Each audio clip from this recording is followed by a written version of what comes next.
40 minute. অনুষ্ঠান চলাকালীন আপনাদের মোবাইল ফোন নীরব বা নিষ্ক্রিয় করে রাখতে অনুরোধ জানাচ্ছি। ফ্ল্যাশ ব্যবহার করে ছবি তুলবেন না। আসুন এই অনুষ্ঠানের শুভারম্ভ হোক। বোধক গানের আবেদন আজও কান পাতলে শোনা যায়। বন্দিশালাগুলোর অক্ষপথের কেন্দ্রবিন্দু ওই স্তম্ভ, দ্য সেন্ট্রাল টাওয়ার, যেখান থেকে প্রহরীরা সেন দৃষ্টিতে নজর রাখত বন্দিশালাগুলোর ওপর। আপনাদের ডান দিকের বাড়িটি ছিল হাসপাতাল। ব্রিটিশ শাসকের পাশবিক অত্যাচারের শিকার সব বন্দীদের শুশ্রূষা করা হতো এখানে। চারপাশের প্রাচীন বৃক্ষদল এখানে ঘটে যাওয়া সমস্ত কর্মের নীরব সাক্ষী। মন্দির সোপান তলে কত প্রাণ হলো বলিদান, লেখা আছে অশ্রু ঝরে কত বিপ্লবী বন্ধুর রক্তের আদান। বন্দিশালা মুক্তি মন্দিরের এই পূজা বেদিতে আমার প্রতি সেই স্বাধীনতা কামী সংগ্রামের দেবতাকে আমি ধীর হাওয়ায় বয়ে চলি এই দেশের এক প্রান্ত থেকে আর এক প্রান্তে। শত অত্যাচার আর অবিচারের যে যন্ত্রণায় অবরুদ্ধ এখানকার বাতাস, তার কাছে একটু মমতার স্পর্শ রেখে যেতে পারতাম। সেই নিহিত ইতিহাসের সাক্ষ্য দেওয়ার অঙ্গীকার আমার।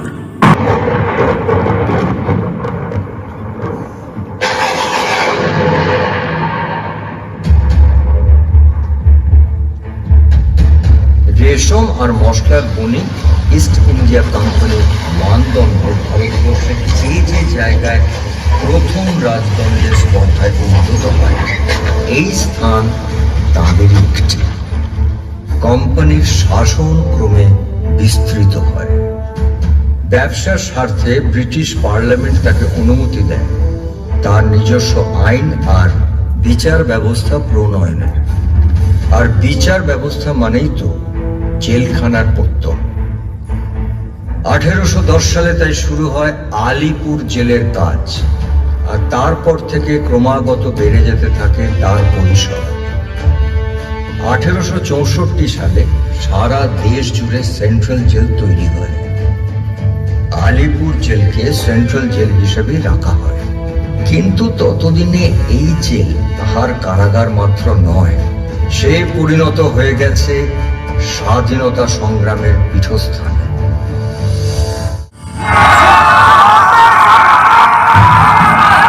18 শতাব্দী সিপাহী বিদ্রোহের বিপুল দামামত।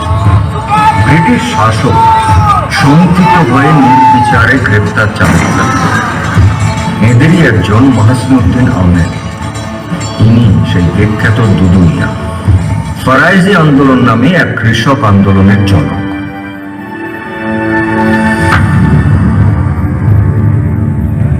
খবরের সময় হয়ে গেছে, গাড়িগুলো লাইনে দাও। নাম্বার 2 একজন এক একবার করে খবর বলে, বেশি খবর তোমার বলেন।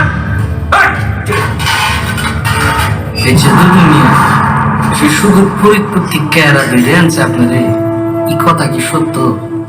সুজয় ভাই, আমি অহন এক বিপজ্জনক ব্যক্তি। তা তো বটে, জমিদার কোম্পানির ট্যাক্স আদায় করার নামে প্রজার রক্ত চষে।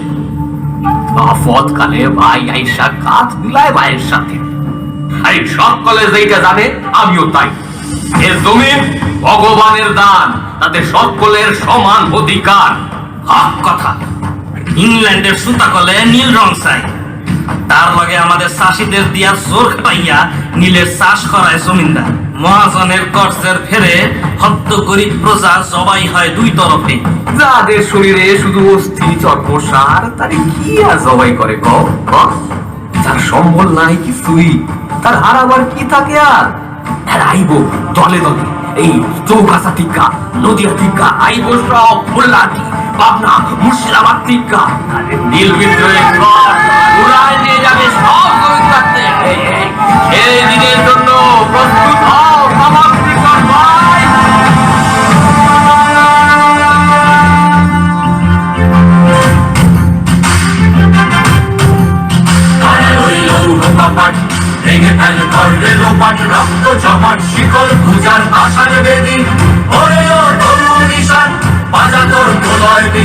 ধ্বংস নিশান পুরো প্রাচীর প্রাচীর ভেদি কারা রইল কমান ভেঙে ফেল কর দিল পান রক্ত জমান শিকল পূজার পাষাণ বেদী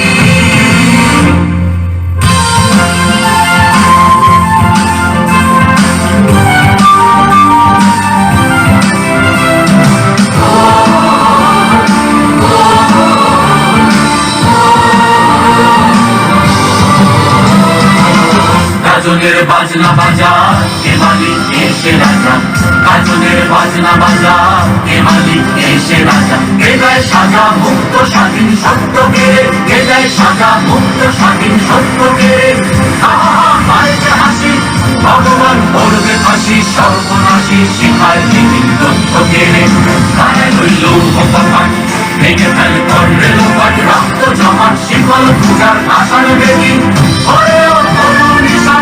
বাজানোর প্রলয় নিশান ধ্বংস নিশান করুন প্রাচীর প্রাচীর বেদি কাটা রইল ভগবান ভেঙে ফেল কর রেলপাট রক্ত জমাট শিকল পূজার আষাঢ় বেদি রক্ত জমাট শিকল পূজার আষাঢ় বেদি রক্ত জমাট শিকল পূজার আষাঢ় বেদি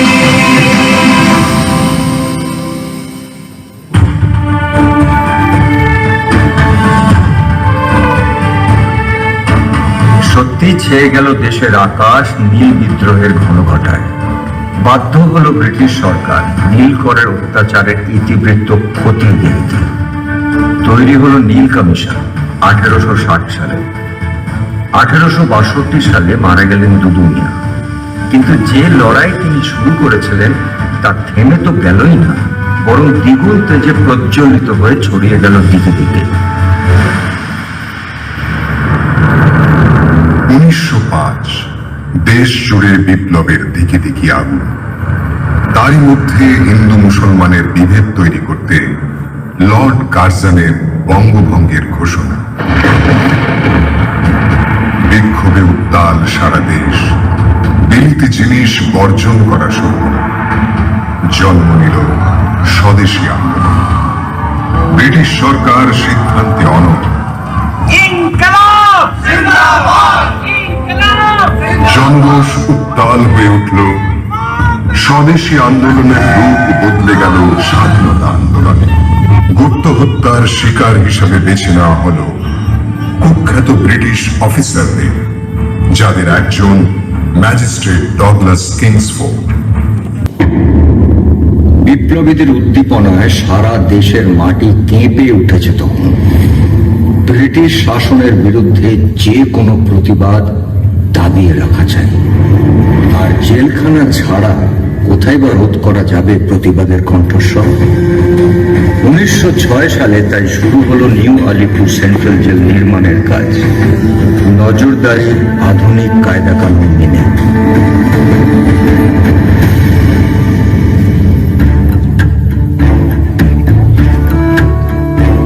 একটার পর একটা ইট গাঁথা হয়, মাথা তুলে দাঁড়াতে থাকে নতুন কারাগার, আর তারই সাথে যেন পাল্লা দিয়ে বাড়তে থাকে স্বাধীনতা আন্দোলনের পরিসর।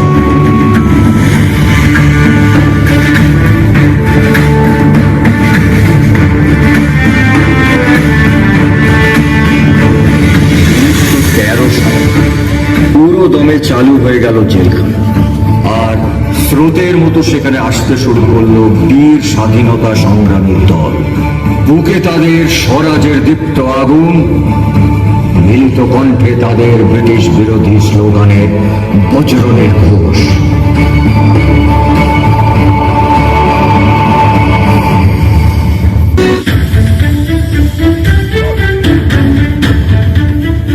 পয়লা আগস্ট 1920 মহাত্মা গান্ধী ডাক দিলেন অসহযোগ আন্দোলনে। উত্তাল হয়ে উঠল আসমুদ্র হিমাচল। ধনী দরিদ্র নির্বিশেষে বিলাতি জিনিস বর্জন করতে শুরু করলেন। ঘরে ঘরে চরকা, বোনা হতে লাগলো দেশীয় কাপড় খাদি। স্বরাজ পার্টির প্রতিষ্ঠাতা দেশবন্ধু চিত্তরঞ্জন দাস এক কথায় পরিত্যাগ করলেন বিদেশি পরিধান। শুরু করলেন খাদির পোশাক পরা। তার পদাঙ্ক অনুসরণ করে এগিয়ে এলেন দেশাত্মবোধের জ্বলন্ত আদর্শে উদ্দীপ্ত আর এক তরুণ। তার নাম সুভাষচন্দ্র বসু। সাল 1921। প্রিন্স অফ ওয়েলস আসবেন এদেশে। সাজো সাজো রব। সমস্ত অভ্যর্থনা সমারোহ বয়কট করতে রাতারাতি আন্দোলন গড়ে তুললেন সুভাষচন্দ্র। অচিরেই তাকে গ্রেপ্তার করে নিয়ে আসা হলো আলিপুর জেলে। আর কয়েকদিন পর এই জেলেই গ্রেপ্তার হয়ে এলেন চিত্তরঞ্জন দাস। চিত্তরঞ্জনকে আচার্য বলে মানতেন, তাই আলিপুর জেলে তাঁর উষ্ণ সান্নিধ্যের স্মৃতি পরবর্তীকালে হয়ে উঠেছিল সুভাষচন্দ্রের অন্যতম প্রেরণা। তিনি তৈরি করেছিলেন আজাদ হিন্দ ফৌজ, যা একদিন কঠিন আঘাত এনেছিল ব্রিটিশ সাম্রাজ্যের ভিত্তিমূলে। তার জয় হিন্দ আহ্বান অনুরণিত হয়েছিল আপামর ভারতবাসী অঙ্গনে। 16 জুন 1925 মারা গেলেন সর্বজনবরেণ্য দেশবন্ধু চিত্তরঞ্জন দাস। সারা দেশ শোকস্তব্ধ। তার সম্বন্ধে রবীন্দ্রনাথ ঠাকুর লিখেছিলেন, এনেছিলে সাথে করে মৃত্যুহীন প্রাণ, মরণে তাহাই তুমি করে গেলে দান।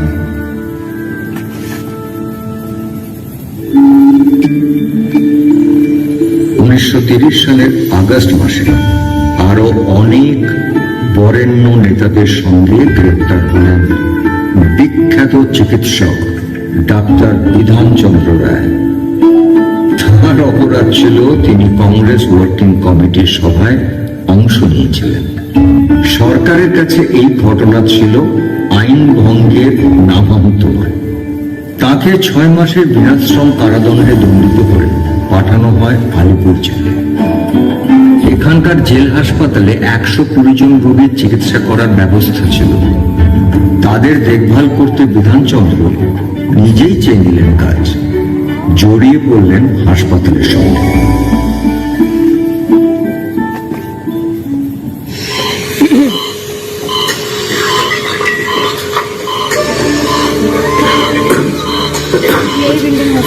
Good morning doctor. রোগীরা তো একেবারে আপনার পথে বসে আছে। হাসপাতালের কাজ আছে তাই বেঁচে গিয়েছি। হাত দুটোকে সচল রেখেছি আর স্টেথোস্কোপ কাজে লাগিয়েছি রোগীদের হৃদস্পন্দন নয়, হৃদয়ের স্পন্দন শুনতে।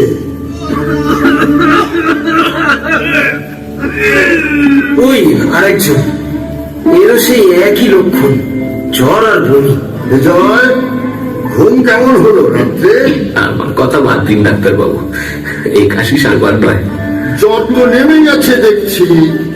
দেখি বুকের অবস্থা। ফেরো ফেরো, শ্বাস নাও জোরে। ভালো হয় কি লাভ ডাক্তার বাবু? তোমার বয়স কম বিজয়, তোমার জীবনের মূল্য অনেক। স্বাধীনতার যে লড়াই, তাতে চাও না সামিল হতে? আর লড়তে গেলে তো বেঁচে থাকতে হবে, সুস্থ থাকতে হবে ভাই। কয়দিনের ভালো রাখতে আপনি যা করছেন ডাক্তার বাবু, আমাদের মনোবল বেড়ে যাচ্ছে। আসল মনোবল আছে স্বাধীনতা লাভের মধ্যে। এমন স্বপ্ন কখনো দেখেছো যা একদিন সত্যি হয়ে উঠেছে? স্বাধীনতাই হলো সেই আশ্চর্য স্বপ্ন।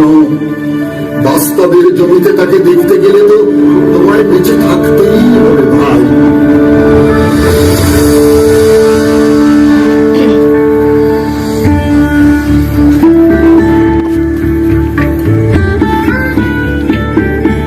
অব্যর্থ রোগ নির্ণয়, সময় মেনে ওষুধের প্রয়োগ আর রোগীর সাথে মমতাময় সম্পর্ক স্থাপন, এই 3 মন্ত্রে তিনি বাঁচিয়ে দিয়েছিলেন বহু অমূল্য প্রাণ। ডাক্তার বিসি রায়কে আপামর দেশের লোক ভালোবাসত, শ্রদ্ধা করত।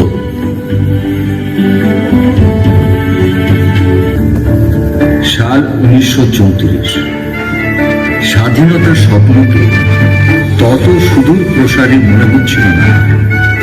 তার আগমন বার্তা ঝিকমিকি উঠছিল দেশের মানুষের চোখে, গুঞ্জিত হচ্ছিল দেশাত্মবোধের সুরে, ঘোষিত হচ্ছিল সমবেত দৃপ্ত পদযাত্রায়।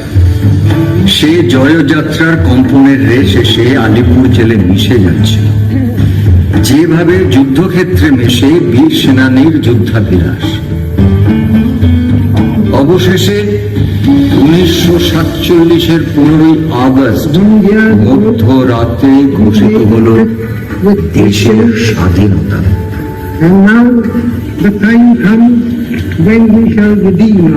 জওহরলাল নেহরু হলেন স্বাধীন ভারতের প্রথম প্রধানমন্ত্রী। দিল্লির লালকেল্লায় উদ্দিন হল স্বাধীন ভারতের ত্রিবর্ণ রঞ্জিত পতাকা। যে শহীদদের বলিদানের মূল্যে এই স্বাধীনতা পেয়েছি, আজ স্মরণ করি তাদের ভালোবাসায়, বিনম্র শ্রদ্ধায়। তাদের স্বপ্ন স্বাধীন ভারতের সগর্ব উত্তরাধিকার। দেশের প্রত্যেক হৃদয় অনির্বাণ জেগে আছে যে শহীদ স্মরণ, তার প্রতীক নিয়ে আকাশে মাথা তুলে দাঁড়িয়ে আছে আজ শহীদ স্তম্ভ। আমি ধীর হাওয়ায় মাটির থেকে তুলে নিয়ে এই স্মৃতি নির্যাস। যে রক্ত এই মাটিতে ঝরেছে, কোনো বৃষ্টি তাকে মুছে দিতে পারে না, কোন সূর্য কিরণ পারে না তাকে শুষে নিতে। কারণ সে দাগ আমাদের সমস্ত স্মৃতি আয়োজনের গভীরে নিহিত, খোদিত এই দেশের বাতাসে, উদ্গত এই মাটির নবাঙ্কুরে, প্রবাহিত স্রোতস্বিনীর কলকল্পে। বহমান জীবনের সেই সুর বাজে শিশুদের মুক্ত প্রাণের হাসিতে, তাদের উচ্ছল আনন্দে।